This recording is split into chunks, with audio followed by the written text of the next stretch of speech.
Hello, everybody. It's January, it's Sunday, so it must be time for poetry. Welcome to everybody. So glad you all could join us. I know we have, because I've heard them before. We have two wonderful poets with us today. Before we get started, I do have a few announcements of a poetry nature. And that is in February, our PoetryMic, which is what this is, on February 5th, will feature two poets, Joyce Pesaroff and Michael Mall. So you would make reservations for that the same way that you did for this one, I'm sure. And there will be an announcement in our e-blast as well as you could do it on the website. And also starting February 1st, Doug Knowlton is once again going to be holding his series of workshops called Trying Your Hand at Poetry. And this series of workshops, it's a series of 4 that starts the first Tuesday, February 1st, is for people who would really just like to try poetry, have probably never written poetry before, or have not written it very much, let's say that, and just want to try a hand at it, get a little instruction, and read each other's work. It's always a very excellent workshop and well attended. And Doug, by the way, is a terrific teacher. So if you'd like to do that, I'd highly recommend it. Okay. Today we have brought everyone in on mute. And if you're wondering why, it's because there are lots of you today and more will be joining as we go along.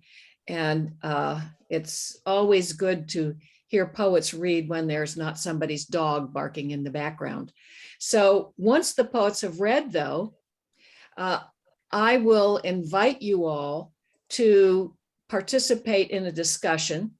I can either unmute all of you, or you can raise your hands and I'll unmute you so you could ask your questions. But for the moment, we will be hearing from the poets. And first, we're going to hear from Liz Kelner Pozen. She's an artist and a retired psychotherapist.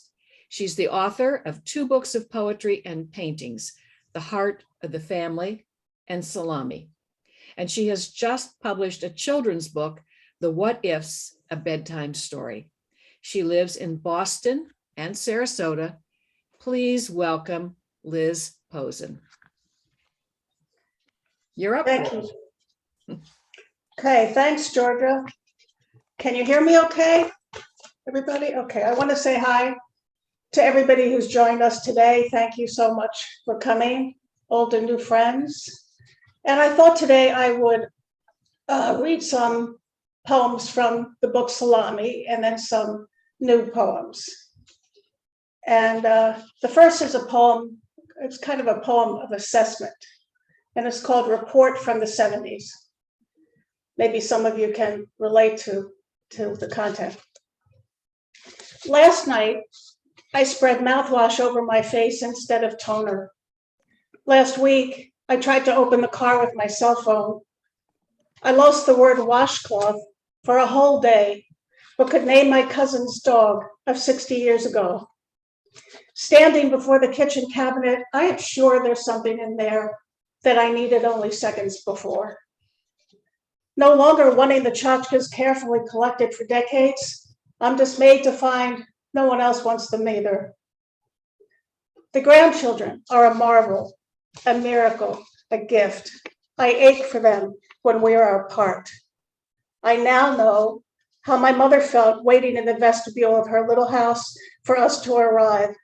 Her strength in not begging us to stay, not leave her with empty arms and missing nouns.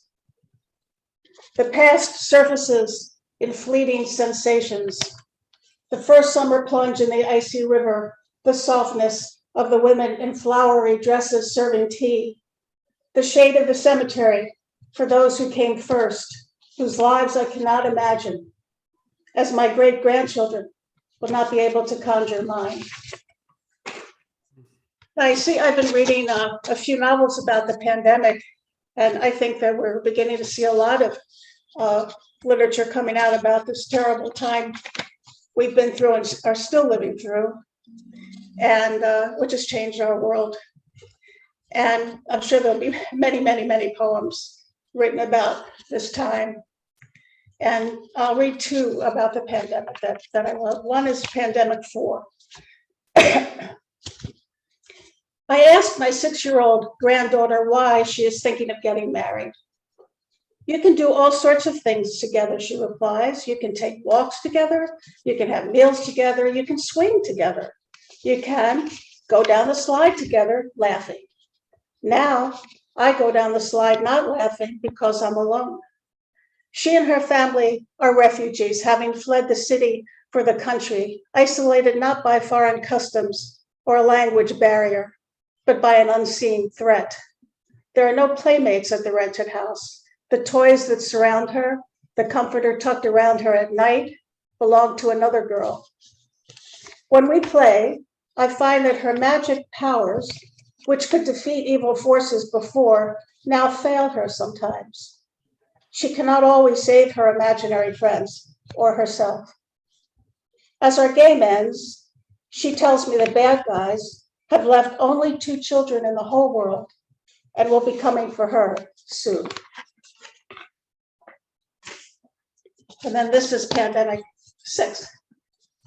Tell me something I don't know about secret trysts in seacoast caves, the incoming tide forcing lovers to higher ground, or nighttime forest walks, the sudden swoop of an owl by your ear, other nocturnal hunters rustling nearby unseen, barely heard, or treacherous climbs to high mountains where ancient sacred sites cling to the cliffs. Sing me songs that evoke memories of teen crushes, giggles in long school corridors. So, anything Motown. Songs that make me want to move, like the 50s foxtrot standards, or gospel to uplift me. I need jokes, tell me jokes.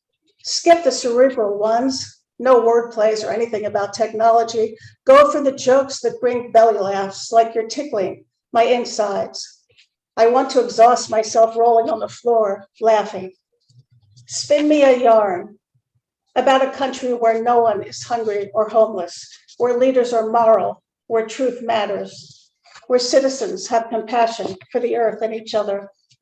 When you have done all this, when your words, your kindness have transported me out of Lhasa for a time, I will remember the power of human connection and the great gift of friendship. So during the pandemic, perhaps some of you have the same experience as I, in that it was not hard for some of my thoughts to go to dark places. And then I decided to tweak that a little bit and came up with this poem called A Proposal. Reading the obituaries, I see that only loving mothers die. Perhaps only loving mothers are written up, which is unfair, really. Inadequate mothers should surely have their due. If inclusive, one might write notices like these.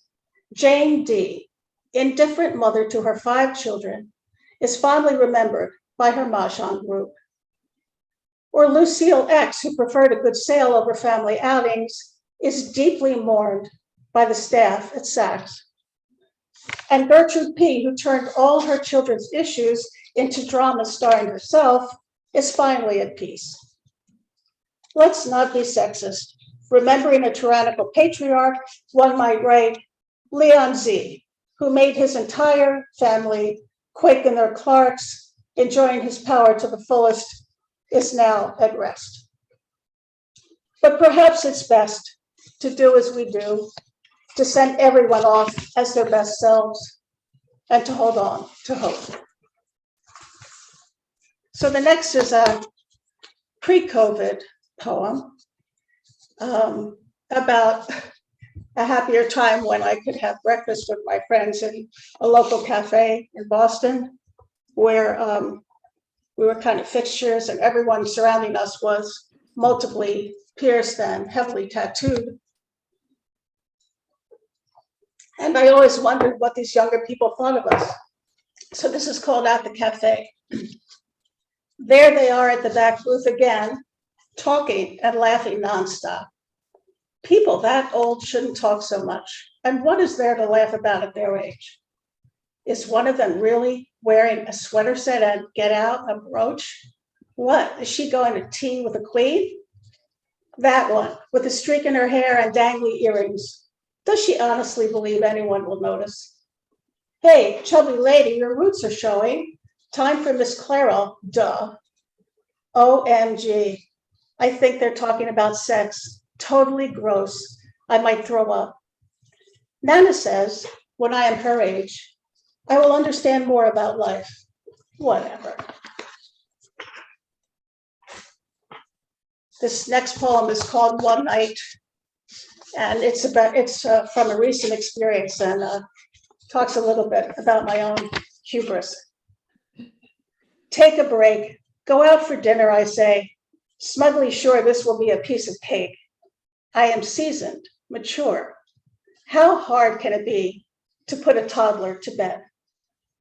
In the first hour, we sing songs and read books. I keep my voice low, my cadence slow, to counter the urgent commentary on friends, real and imagined. In the second hour, I become firm, putting an end to conversation. Delivered to her bed, she pops up with assorted ailments which prevent sleep. Earlobe ache, eye pain, and worst, a sore tongue. When I lie on the floor next to her bed, I picture a glass of wine filled with a full-bodied bread. Into the third hour, all attempts at reasoning are abandoned. Declarations are forcefully made. I don't need to sleep. I don't want to sleep. I don't like to sleep. I become my mother, stating that we all have to do things we don't like to do. This has no persuasive power, so I declare I will stand outside her bedroom door until she falls asleep. It is after she stops rattling the doorknob and throws herself against the door that I begin to wonder what happened to the practice of drugging children. I'm about to tell her she can party all she likes and put herself to sleep when I hear the key in the front door. How do things go? They ask. So I guess we've all been doing things to help us get through this time, listening to music, watching Netflix. And I've been listening to one of my favorite pieces of music, Bach's Italian Concerto. And I realized that I was more drawn to the left hand than the right. So this is a different kind of poem called the Italian Concerto. The right hand is a girl skipping down a forest path, perhaps in Tuscany, cheerfully chatting with a friend, sometimes stopping to listen to birds singing, making occasional earnest observations, before returning home to receive the solemn news delicately delivered in the second movement. At first accompanying them, the left hand wanders off but never strays too far, coming close to check on the girl's progress, sometimes leaping out from behind an oak, an older brother maybe, or a lover. He is a steadying force, often offering advice, but never intrusive. The right hand knows she can fully relax because the left hand will always be there for her.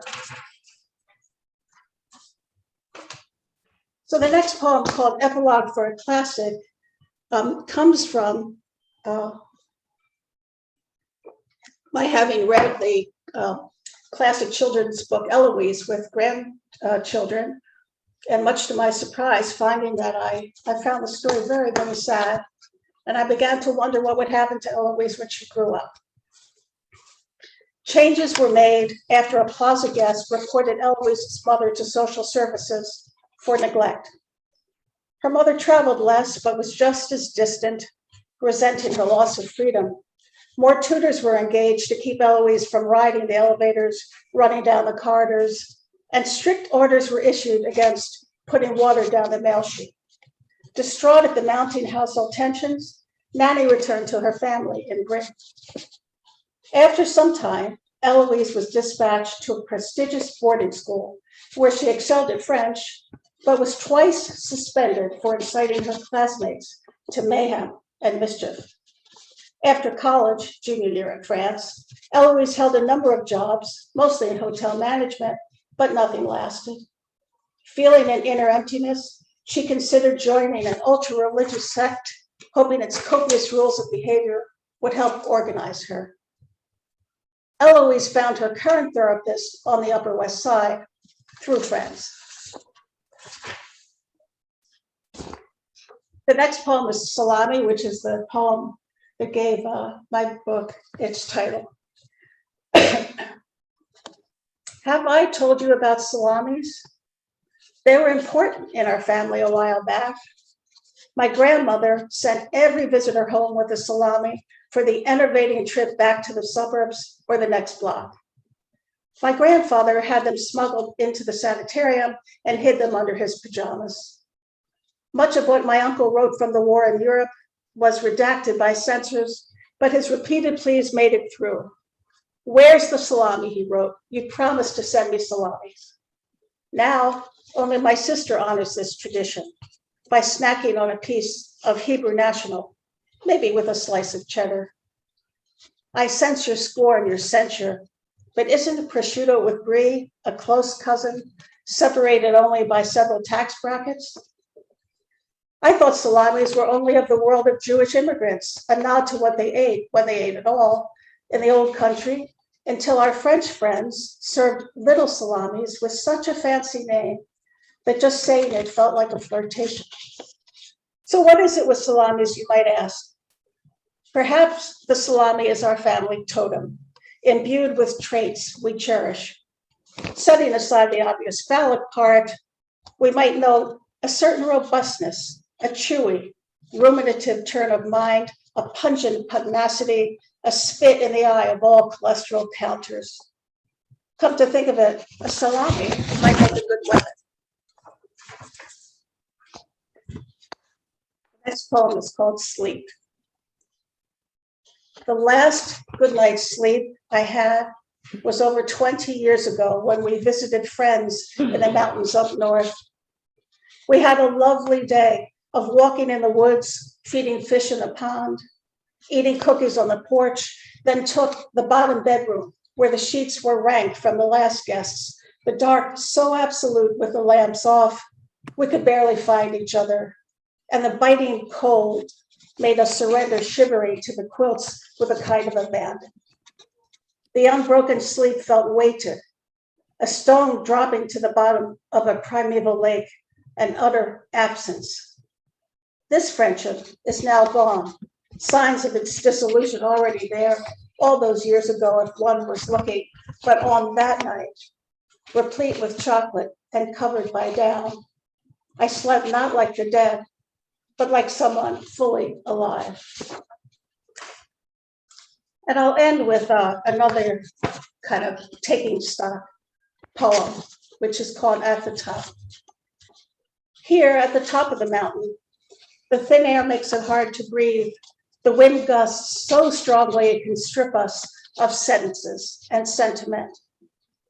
We came not as seekers of wisdom, hoping to encounter a navel-gazing guru, but delivered here by time. It is not such a bad place to occupy. Being here is a kind of achievement in its way, certainly better than alternatives. Except when the clouds carpet the air just below the summit, we can see the valley far below, the long trek we've made, and the children struggling along roads we took and roads newly discovered, negotiating the hilly terrain. It is tempting to try to shout down to them, take it easy, enjoy the journey, but they will own their lives and do not want our advice anyway. Much of the trip we've taken together, and we see bits of ourselves scattered here and there.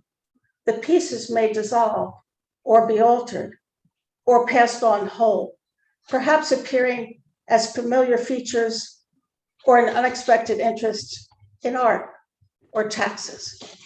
Thanks. Thanks very much. Thank you, Liz. That was absolutely terrific. We'll now move on to our second poet for the day before we open it up to all of you. He's Bubba Henson, and Bubba has worked for MTV in the early 80s. He co-founded the marketing company Seismic Communications and was a creative consultant for broadcast and cable television networks. He discovered his love for teaching late in life after teaching English at St. Luke's School, Marapula School, and IMG Academy. He has written for World Wrestling Entertainment and Golden Publishing. He's currently working on his first book of poetry. Bubba has an MFA in creative writing and poetry from Columbia University, and presently he's a volunteer property manager for Second Heart Homes in Sarasota. Please welcome Bubba Henson. Thank you, Georgia. Thank you very much. I appreciate it. Hey, Liz, thank you for that great reading. And a big thank you to everybody who blew a hole in their Sunday to be here. I like to think of these readings like a summer night screen porch party, late August. You could still hear the peepers, and every time the screen door slams, it's a new old friend who has arrived just as like a David Bowie song starts blasting. But for this reading today, we need to leave a chair open at our screen porch party. As many of you know, in my beloved learning community, St. Luke's School, we lost a beautiful soul 10 days ago. So I dedicate this reading to Teddy Balkind, 10th grader, mountain biker, hockey player, crepe chef, and enthusiastic consumer of life, even at 15. Teddy, we're keeping a chair for you at this party always over in the corner. And we'll visit with Teddy a little later on. And Georgia, also thanks for everything you do for literary culture in Sarasota and beyond. It's greatly appreciated. And lastly, I just want to note for purposes of publication, the poems that I'm presenting here are drafts. This is called Crow Feather. Calling all librarians, softly, of course, all the whispery queens of my youth, bespeckled to chains around scalloped collars, anonymously Mrs. Johnson or Fremont, sans makeup or ruby red lipstick, whose sphinx-like gaze settled like a plumb bob on your notebook. Never your eyes, no, no, no, for they knew if they looked into your 12-year-old pupils, you would burst into flame. Degreed masters of library science whose crinkly blouses and sibilant answers foreshadowed ASMR for those of us who worshiped at the reference desk, heads down, struggling to decroak the frogs in our voice boxes, as we often offer our chicken scratch queries about Benedict Arnold, the birther conspiracy, or Player's Choice, the Say Hey Kids' greatest breadbasket catch. And then we are in motion, walking now to the reference section or nonfiction, or best of all, to the altar, the card catalog, where she explains the Dewey Decimal System yet one more time, and then lick fingers the tabs of tired index cards, pausing every so often to note where a child has drawn a rabbit in crayon on Manufacturing Consent by Chomsky and Herman. But the best is when she refines your search to include a related but separate thread coming at it sideways, research judo, like when New Caledonian crows displace water in jars with stones to get a drink. These librarians, these knowledge avians, will peck at the surface of curiosity to reveal the pattern beneath, a $10 scratcher that pays off in cherries across the board. Bingo, you did it. Now you know how to change the rules of the filibuster. You won. You got the answers, the ones your parents couldn't help you with because your family encyclopedia is missing the D&T volumes. Such a hole in your resources, just an excuse anyway, because they wouldn't know your mom and your dad. They're too caught up in these school board meetings with people saying horrible things in civic situations where civility once echoed, "We have nothing to fear but fear itself," or "one small step for man." Except now we do. We do have stuff to fear, like deadly viruses or freak tornadoes or your neighbor who clacks your front door with his clipboard to audit your voting status. Just checking, buddy. Just making sure you are who you say you are. But you're not sure who you are. You're looking for backup. Who will save us? Where is the murder of New Caledonian librarians who will remember our faces from years ago? That is one of their superpowers. When we presented our tiny and unknowing selves at the desk and asked where the best place to live outside the US is, or how the Electoral College works. And all we had to bring was our quiet voices and a question.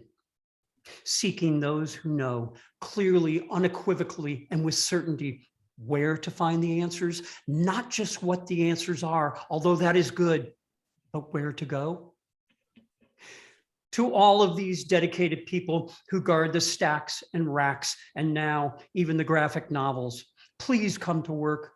Don't quit now. Show us the correct aisle, explain the numbers on the spines, take us to the fountain because we've forgotten how to drink, because we've jostled the kid next to us, holding his cone-shaped paper cup, and he has spilled some on his pants, and you know what that means. Show us how to drink and then pass it on.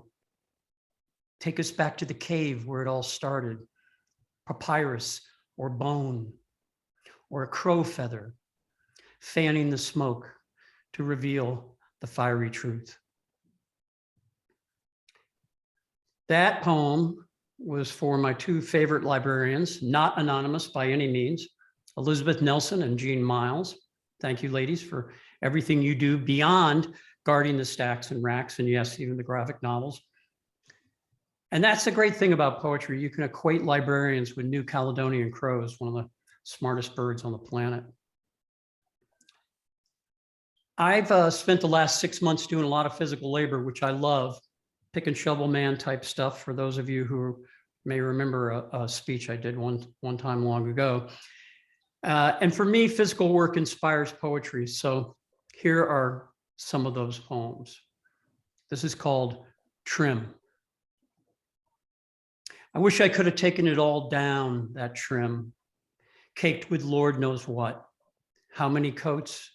Lead and latex and primer and colors they don't even make anymore.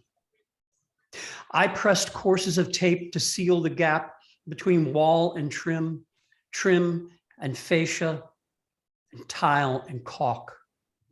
But this strip, gouge, unspackled hole, scars on my hand, is a braille that says too much. Still, I laid on that paint like I meant it, loading my brush and then laying off the excess before I pushed the china bristles to the sweet spot of resistance, bending wet hairs right to the edge of my target, which was what? Why, to make it look new, of course. With every effort at a clean edge, straight line, cut in, all layers, each brushstroke flowing over the uneven past without regret. Okay. This next one is called Richie's Chair. He asked us politely to spare it. The Scotch plaid armchair, blue, overstuffed with synthetics that recorded the shape of his ass and captured his off gases. Inert until we disturbed the chair and they released into our faces, embarrassing him just like his thoughts embarrass him. What that chair meant to him, its arms, the embrace of the grandmother he called mom, its straight back, the end zone for his best ever Madden 4 plays, fabric textured like the triumph of fresh, warm loaves of bread over dumpster rot. Its emptiness echoing the voices he hears when he skips his meds. In the quantum field, his chair is 99.9999% nothingness. And in another possibility, he might have come out to the driveway to mourn it with ululations as we drove it down the street to the highway, through the fields surrounding the landfill and onto the top, where we placed it like a garnish on the other stuff nobody wants anymore. But as it was, a volunteer asked him for a eulogy, and he stood in the shadows and said to the chair, "Thanks for the help." Those were his words. To dispose of it, they charged us by weight, $2.18 for Richie's chair, which was just enough to make you think about what that meant before the front loader tipped it over and scattered the turkey vultures. Okay, one more in this sequence. It's called "The Power Company Preps for New Lines." Down at the new old folks' home, blue spray paint on the trees, the China berries, Brazilian peppers, and carrot wood, all invasive or nuanced, now marked for removal just before the new crop of elderly move in. Mrs. what? Feeney? Mr. Vecchietto? Hope it happens before that. Would hate for either one to settle into the view from the softness of a new bed or peek through the slats of a jalousied bathroom window and see a monster cherry picker reach out and grab the tree by the trunk, stripping leaves from it as it calibrates and tightens before the loppers incise and sever the body from the roots. That would be bad. There's already guinea wasps in the air. They don't need any other flying ideas or transformer-like machines to visit unannounced. Let's go, power company. Hurry up and do it so we can all go back to dreaming about honeysuckle and the gardens of our youth. Liz, I like that you included the pandemic in this whole thing. I mean, God, who would we be if we weren't writing about that right now? I've got a couple of sort of pandemic-like poems. This is the first one, and it's called Moving. A light is waiting in the plain room, in a triangle on the floor. His heart is awake from the walk up 3 flights. Dropping the box, he rests his back against a cool white wall. How clean the walls looked, wedged into place. How quickly the molding surrounds the room. From the courtyard, he hears the sharp thrust of a spade in dry earth. A bulldozer moves the afternoon. Hidden among the boxes, he sleeps.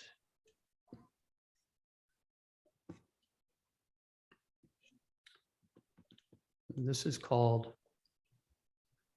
Today, Tomorrow. It's just the distance from here to the door. Nothing really in the way. Couch, cat, chair, floor. And all the seconds in between, halved or tripled, do not count. Still, a mountain of me moves in slow motion, then stalls mid-stride.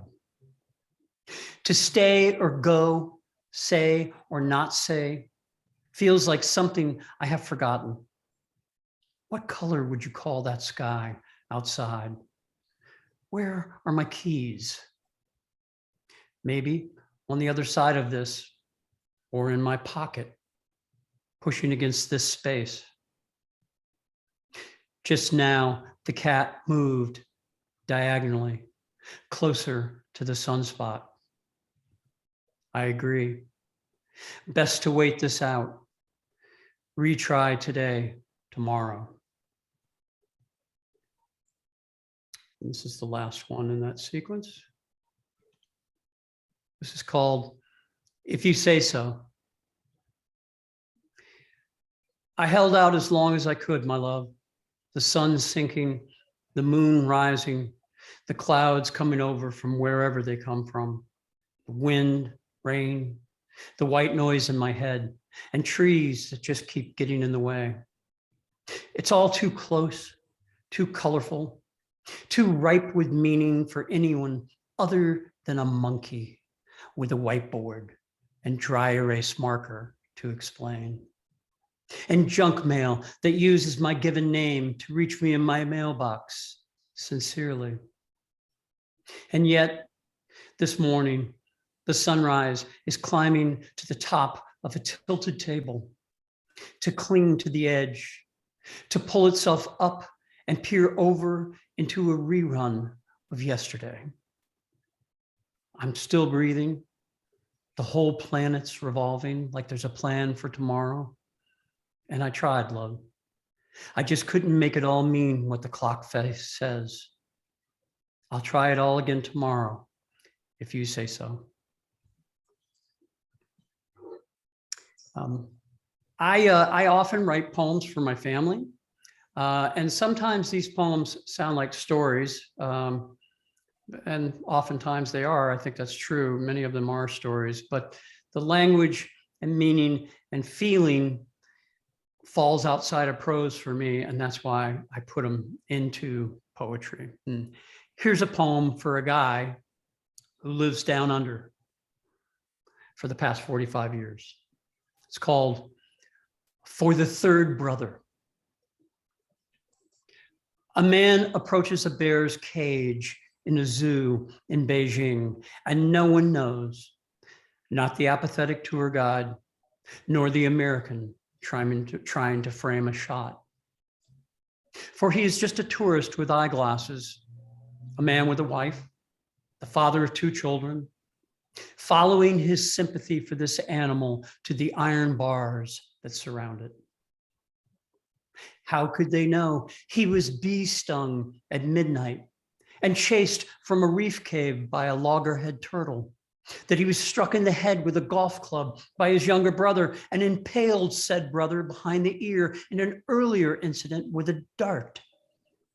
That he would sail some of the wildest seas on this planet and captain large vessels to his divine pleasure, nights under constellations seen only by his eyes, known to him, unknown to him, that he was at that very moment preparing to make the first of several fortunes that would take him all over the world, continents away from the trees, grass, doors and windows, couches and chairs, beds and tables, hands and blood that fed him, brothers that sat with him when he was sick, watched him ride his horse, slept with him, ate with him, cried with him, laughed with him, and witnessed his transition from child to man, that he was the third son, the wayfaring sailor of loving parents. How could they know any of this?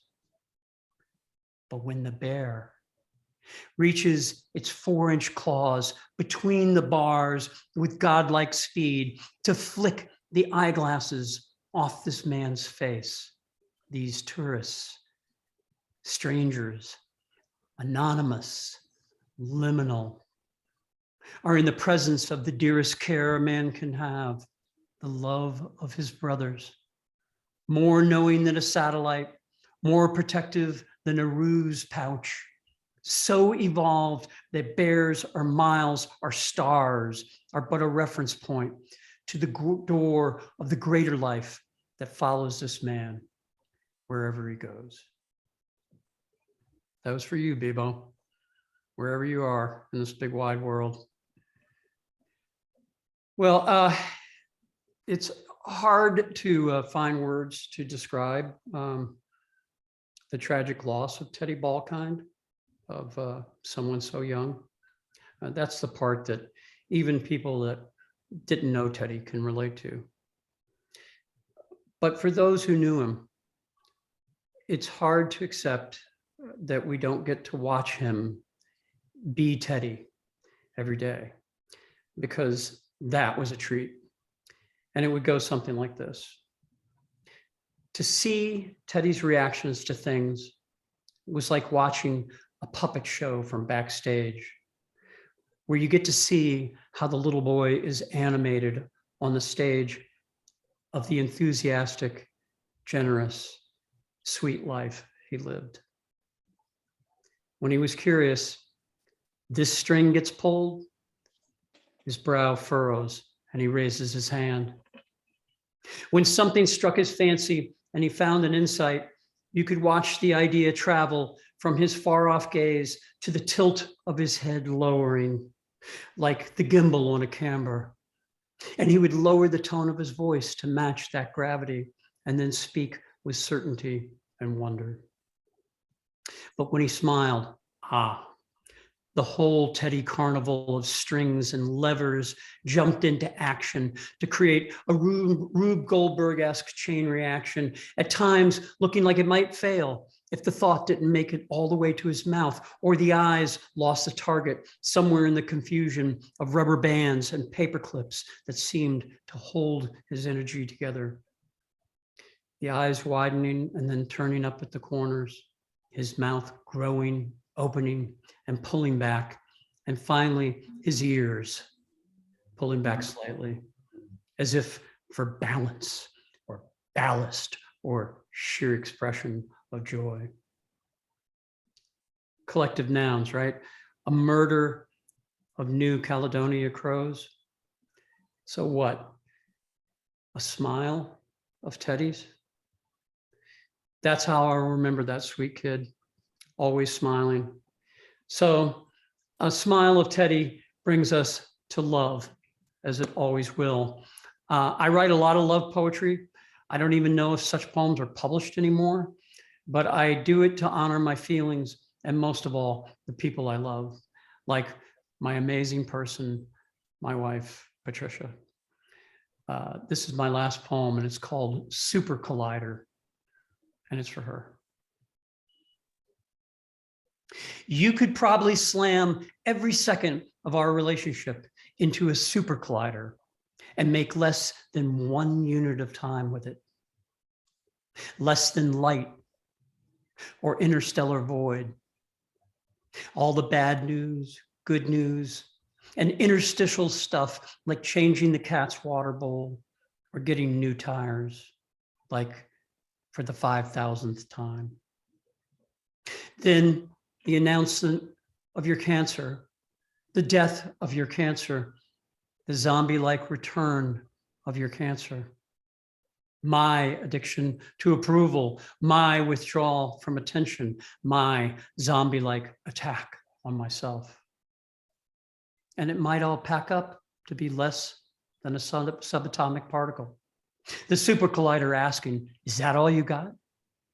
Yes, but look at the leaves lifting on this fall night, right before they come down, showing their bellies to us as we pass under boughs with the magnets of our hearts in true polarity, exactly the right distance to split time. Look behind us, following all the broken toasters, lost remotes, doctor's appointments, and sweet, sweet kisses, wagging their bottoms like they love us, like they can't wait for us to come home again to something so small it is undetectable, or so large that the moon pales in comparison. Either or, super collider, either or. As long as she and I get smushed together in the same order as before. Thank you. Thank you, Bubba. That was wonderful. Two very fabulous poets. And what I'd like to do right now is to see if I can ask, I'm going to invite everyone who wants to unmute. So if some of you have questions, I'm going to go to my gallery view so maybe I can see people who want to make a comment. Doesn't have to be a question. You might just simply want to say something to one of the poets. Anybody out there would like to say something?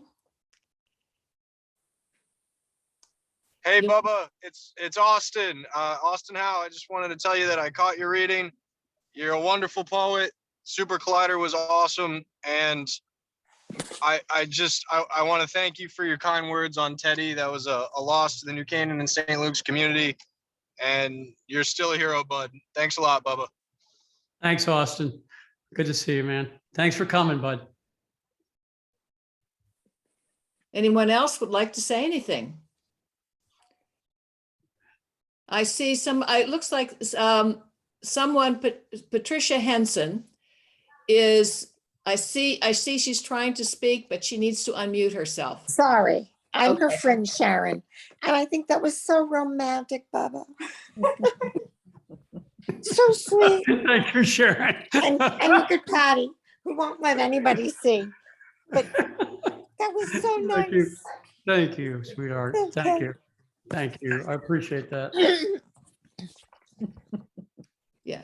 Other comments? I'm trying to look around the screen to see if it looks like somebody would like to say something. Oh, Cedric has his hand up. Cedric. Hey, Georgia, how are you? Yeah, First and I'm foremost, great.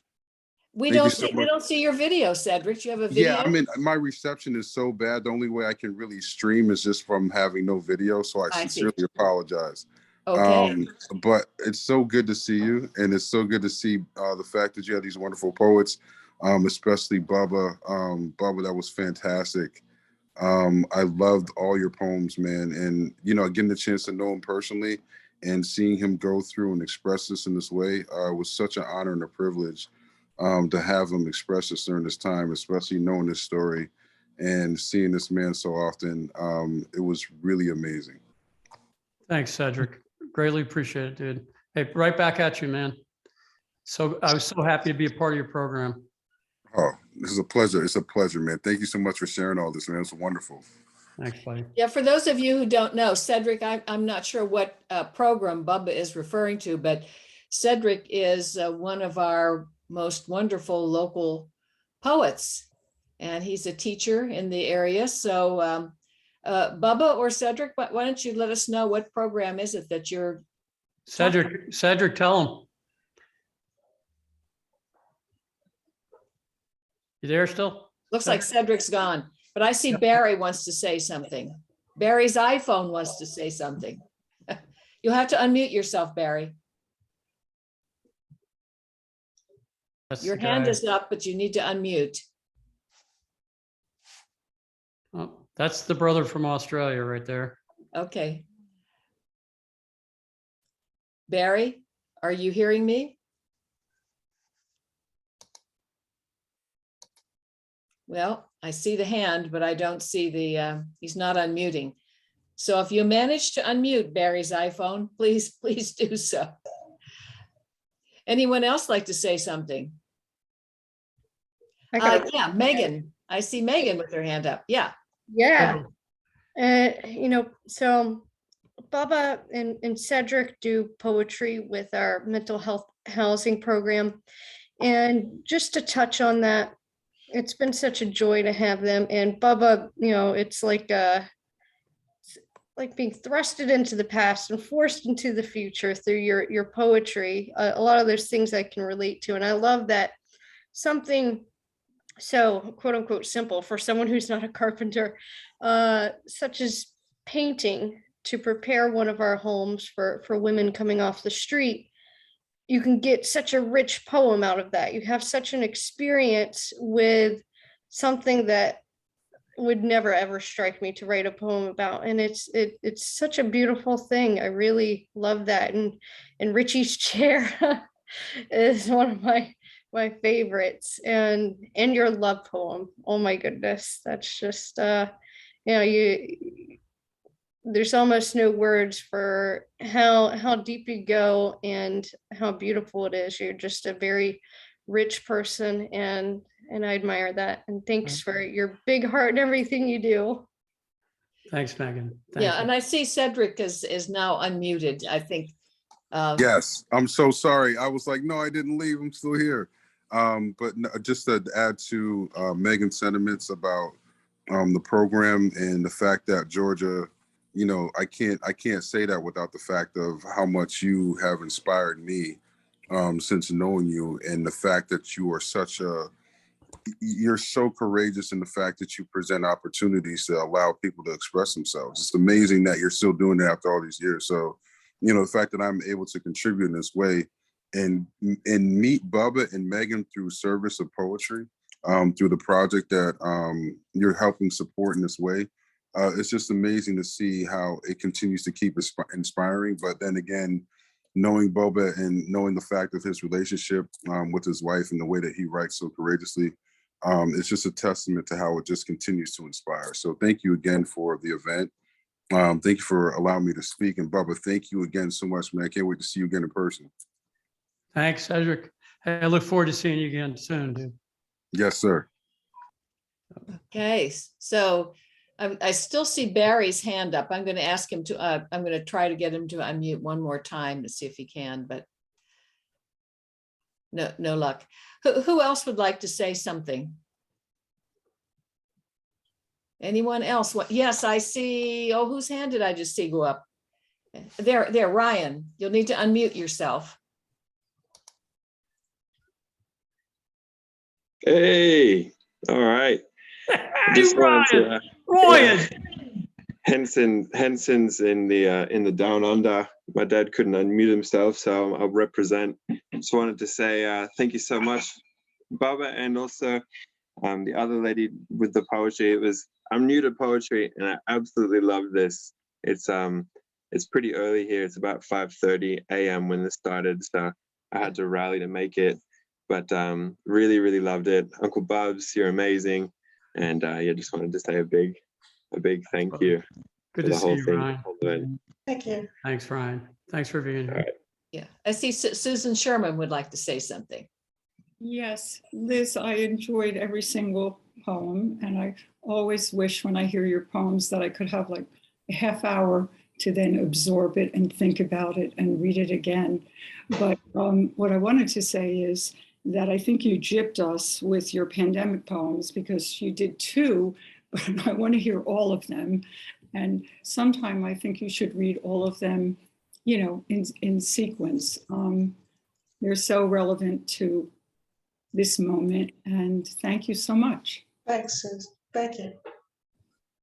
I see Valerie Frankfelt has her hand up. Would you like to say something? Yes, hi, thanks. First of all, Bubba, thank you. I don't know you, but now I know you a little bit, and I am still moved right this minute viscerally from the Teddy poem and the love poem. So thank you so much for that. It's an amazing experience to be able to be connected globally and have so many good things come into the living room that wouldn't have otherwise. But Liz, I wanted to go back to you. We haven't met, except maybe we did once a few years ago, but I have your book from Sue that you wrote something to me in, and I really, really love your poetry. And I particularly really enjoyed the salami one, as I have a similar attachment to it.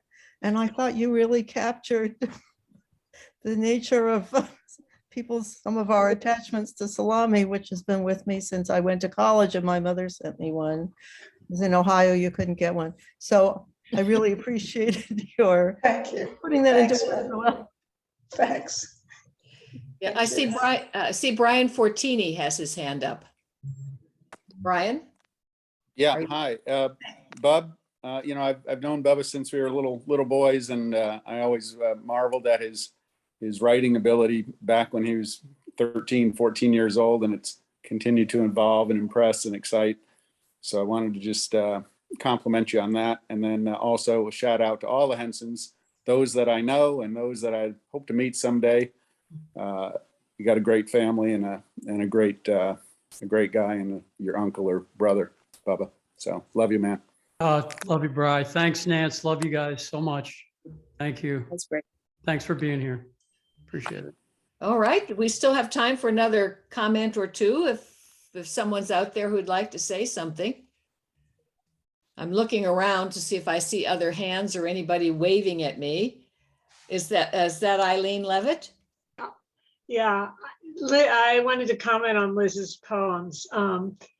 What I was struck by is how funny many of them are, and yet so poignant. The combination really went to my heart. Thank you, Liz. Thanks. Thanks so much. And Carrie Lou Henson would like to say something. I see at least the name on the screen says Carrie Lou Henson. But it looks like he's frozen. Okay, anyone else like to say anything? Somebody's commenting that says that they can't unmute. Yeah, I'm trying to find who that is on our. Donna. Oh, here she is. Here she is. Donna Volpetta. I'll send you a signal and see if you can, if that helps you. There you go. Yep, there you go. Thank you. I think a couple of people were having trouble with unmuting. So it was, if you didn't unmute right away, it didn't allow you to do it later. Ah, I see. But thank you both. The poetry was awesome. And thank you, Bubba, for the tribute. I think that everyone at St. Luke's really appreciates it. Great. Donna, thanks for being here. It was beautiful. My best to your family. Thanks. Okay. I would say we had a wonderfully successful poetry reading today. And I think we should give them all a hand or both a hand. And thank you for being with us today. And I hope to see you at future poetry readings. These two folks are fabulous. There are more fabulous poets to come. So stay tuned. Georgia, thank you very much. Appreciate it. Liz, thank you. Thanks, Bubba. It was wonderful to hear you to read. And to hear your poems as well. Thank you. Thank you. Bye, everybody. Thanks. Bye, everybody. Thank you. Bye. Bye-bye.